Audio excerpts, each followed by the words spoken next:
Good morning, students. We will continue with our poem, कोई नहीं पराया। आज हम कविता की आगे की पंक्तियां पढ़ेंगे और उसे समझेंगे भी। कवि ने बहुत ही प्यारी और बेहतरीन कविता लिखी है। कवि हमें भी पूरे संसार के लोगों को अपना समझने की इच्छा जाहिर करता है। कवि चाहता है कि हम जाति पाति और ऊंच नीच की बंधनों से ऊपर उठकर सोचें और सारे विश्व के लोगों को अपना समझे, अपनी खुशी में उन्हें शामिल करे, जितना हो सके अपने प्यार को बांटे। इसी उद्देश्य को रखते हुए कवि आगे लिखता है।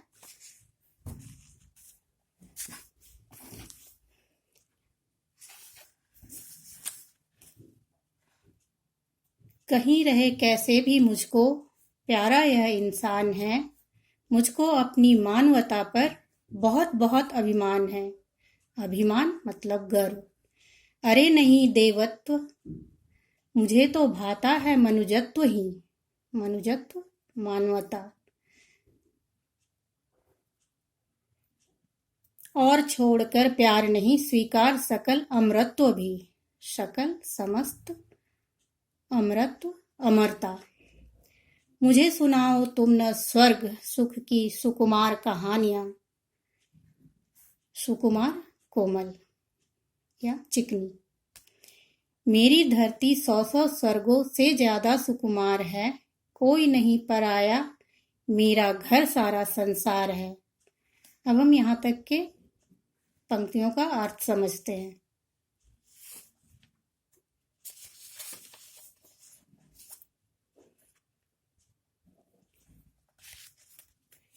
कहीं भी रहे, किसी भी स्थिति में रहे, प्रत्येक स्थिति में मुझे यह इंसान ही प्यारा है। हम उसे ही चाह सकते हैं। मुझे अपनी मानवता पर, अपने संस्कारों पर, अपने अच्छे व्यवहारों पर बहुत ही गर्व है। मुझे देवता या भगवान बनना, खुद को ही ऊंचा स्थान देना या सर्वोपरि समझना नहीं अच्छा लगता। मुझे तो अपनी मानवता या फिर मनुष्य होना ही भाता है।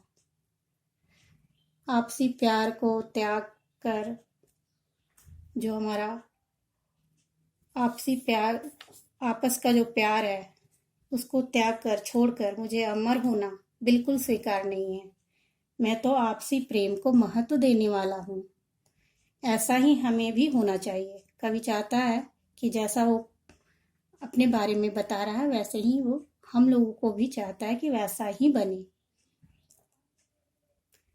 मुझे स्वर्ग की लुभावनी कहानियां या कहानियों से ज्यादा मेरी धरती यानी जन्मभूमि ज्यादा भाती है। इसलिए मेरे लिए इस संसार में कोई भी पराया नहीं है। जैसे हम अपने घर के सभी लोगों को अपना समझते हैं, वैसे ही सारे संसार के लोग अपने हैं। हमें उन्हें भी अपना ही समझना चाहिए। आगे की पंक्तियां पढ़ते हैं, फिर उसका अर्थ समझेंगे।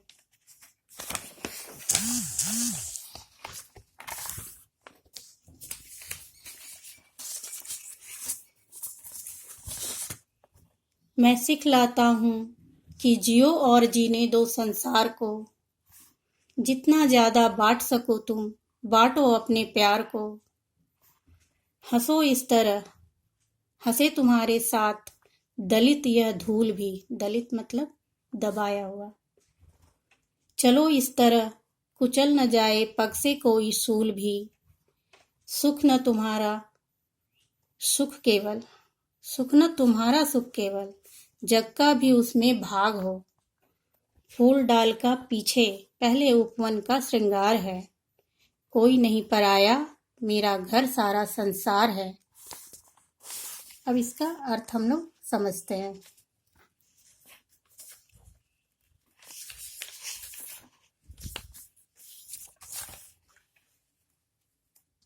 संसार के लोगों को यह सीख देता है।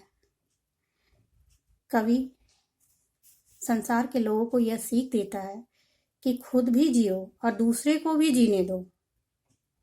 अगर हो सके तो ज़्यादा से ज़्यादा अपने प्यार अपनापन को बांटो।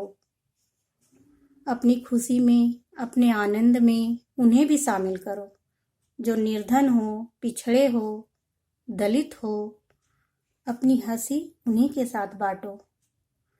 हम ऐसे राह पर चले जिसे कोई आहत न हो सके, यानी किसी को चोट न पहुंचे। हमारा राह ऐसा होना चाहिए जिससे किसी को दर्द न हो, कोई हमारे द्वारा शोषित न हो, हमारे सुख में जग के लोगों का भी हिस्सा हो, वो भी उस सुख के भागीदार बने। ऐसा ही सुख तुम्हें भोगना चाहिए। जैसे फूल डाल से पहले बाग का या फिर उपवन का शोभा बढ़ाता है, वो उसका गहना यानी श्रृंगार होता है, तब फिर डाल का होता है। पहले वो उपवन का होता है, जबकि वो फूल तो लगता है डाल पे, लेकिन वो श्रृंगार होता है उपवन का। उसी तरह हमें भी, हम तो अपने घर के होते हैं, लेकिन पहले हमें पूरे संसार के बारे में सोचना चाहिए। हम भी इस संसार के हैं। उसी तरह जैसे ये फूल उपवन का श्रृंगार है, इसी तरह कोई भी संसार में अपने से अलग नहीं है। पूरा संसार ही अपना घर है। हमें पूरे संसार को अपना समझना चाहिए। आगे हम कुछ शब्दार्थ लेते हैं, जो बाकी के कुछ मुश्किल शब्दों के अर्थ हैं।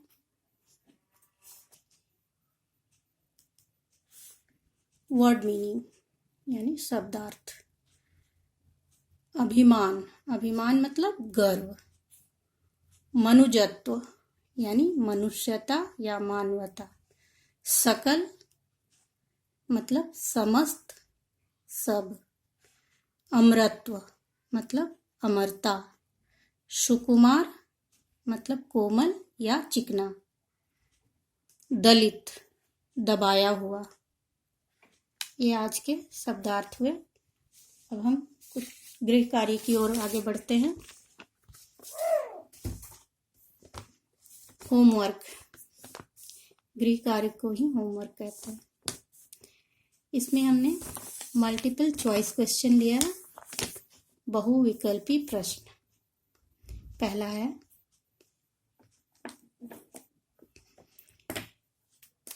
कवि को किस पर अभिमान है? कवि को किस पर अभिमान है? कविता के अनुसार कवि को मानवता पे अभिमान है।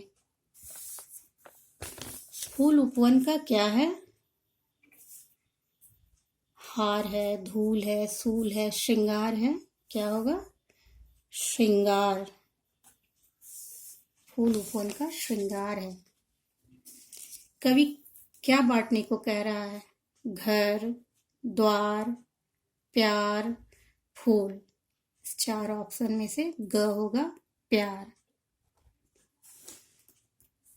देश काल की जंजीर कैसी है? पहला ऑप्शन है जंग लगी, सोने की, नई, पुरानी। इसमें सही उत्तर होगा जंग लगी, क। आज इस कविता को हम कंप्लीट कर लिए हैं, पूरा कर लिए हैं, और इस क्वेश्चन को आप लोग को करना है बच्चों। तो आज हम यहीं पे समाप्त करते हैं अपनी क्लास को। Thank you.